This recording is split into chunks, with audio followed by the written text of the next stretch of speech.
জয় গুরু, জয় মা। গীতামৃত চ্যানেলে সকলকে স্বাগত।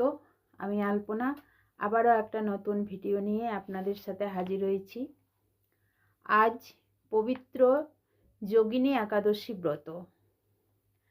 তো আজকের ভিডিওতে আমরা জানব এই ব্রতের মাহাত্ম্য কথা। তো চলুন, সর্বপ্রথমে আমার গুরুদেবের চরণে জানাই অনন্ত কোটি ভক্তিপূর্ণ প্রণাম এবং ভগবান বিষ্ণুর চরণে জানায় অনন্ত কোটি ভক্তিপূর্ণ প্রণাম। মহারাজ যুধিষ্ঠির ভগবান শ্রীকৃষ্ণকে বললেন, হে বাসুদেব, আষাঢ় মাসে কৃষ্ণপক্ষিয়া একাদশীর ব্রত মাহাত্ম্য কি কৃপাবশত আমার কাছে বর্ণনা করুন। ভগবান শ্রীকৃষ্ণ স্মিত হেসে এই একাদশীর মাহাত্ম্য বলতে শুরু করলেন। হে মহারাজ, সকল পাপ বিনাশিনী ও মুক্তিপ্রদ এই উত্তম ব্রতের কথা বলছি, আপনি শ্রবণ করুন। আষাঢ় মাসের কৃষ্ণপক্ষিয়া একাদশী যোগিনী একাদশী নামে পরিচিত। মহাপাপ বিনাশকারী এই তিথি পাপ সাগরে পতিত মানুষদের উদ্ধার লাভের একমাত্র নৌকা স্বরূপ। ব্রত পালনকারীদের পক্ষে এটি সর্বশ্রেষ্ঠ ব্রত নামে প্রসিদ্ধ। এই প্রসঙ্গে আপনাকে একটি পবিত্র পৌরাণিক কাহিনী শোনাই। এক সময় অলকানগরে শিব ভক্তপরায়ণ কুবের নামে এক রাজা ছিল। তিনি প্রত্যহ শিব পূজা করতেন।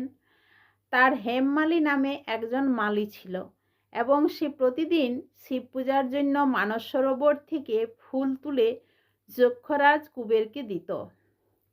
বিশালাক্ষী নামে হেমমালীর এক পরমা রূপবতী পত্নী ছিল। সে তার সুন্দরী পত্নীর প্রতি অত্যন্ত আসক্ত ছিল। একদিন মালী তার স্ত্রীর প্রতি কামাসক্ত হয়ে পড়ল এবং রাজভবনে যাওয়ার কথাও সে ভুলে গেল। বেলা 2 প্রহর কেটে গেল। অর্চনের সময় চলে যাচ্ছে, কিন্তু ফুল এসে পৌঁছালো না। সব দেখে রাজা অস্থির ও বিচলিত হলেন। মালীর বিলম্বের কারণ অনুসন্ধান করতে এক রাজদূত প্রেরণ করলেন তার বাড়িতে। রাজদূত সব কিছু পর্যবেক্ষণ করে এসে রাজাকে জানালেন, হে রাজন, হেমমালী গৃহে স্ত্রীর সাথে আনন্দে মত্ত। দূতের কথা শুনে রাজা কুবের রেগে তখনই মালীকে তার সামনে হাজির করতে আদেশ দিল। এদিকে মালী পূজার সময় অতিবাহিত হয়েছে বুঝতে পেরে অত্যন্ত ভয় পেল। তাই স্নান না সেরেই সে রাজার কাছে উপস্থিত হলো।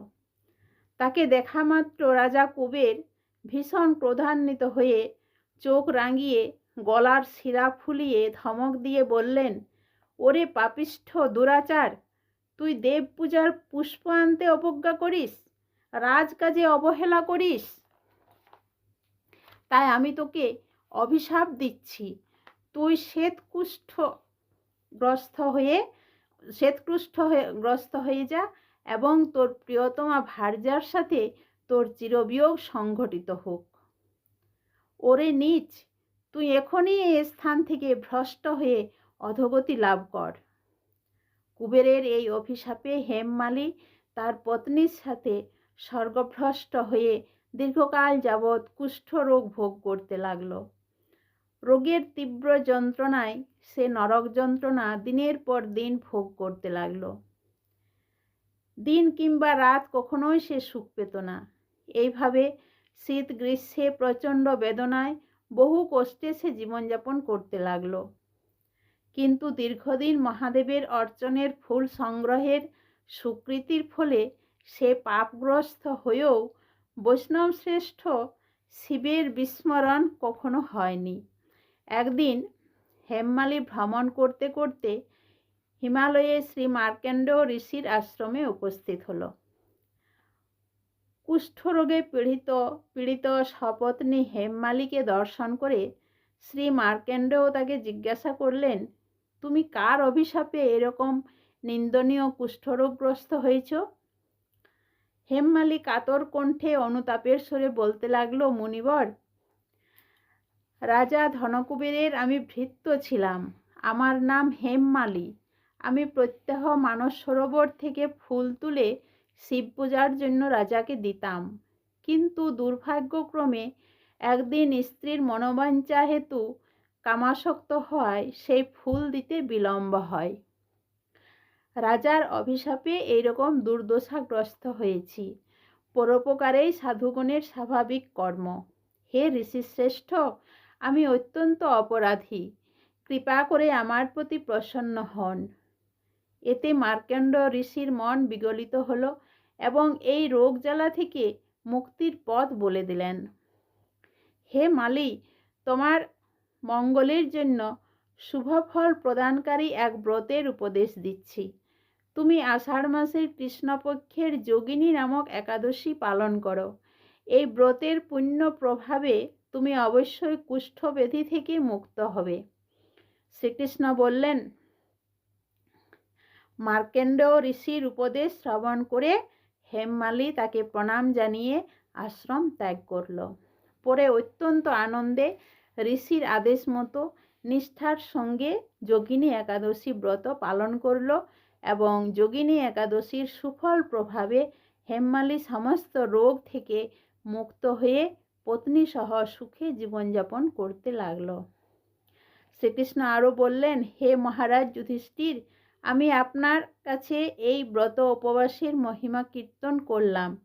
এই ব্রত পালনে ৮৮,০০০ ব্রাহ্মণকে ভোজন করানোর ফল লাভ হয়।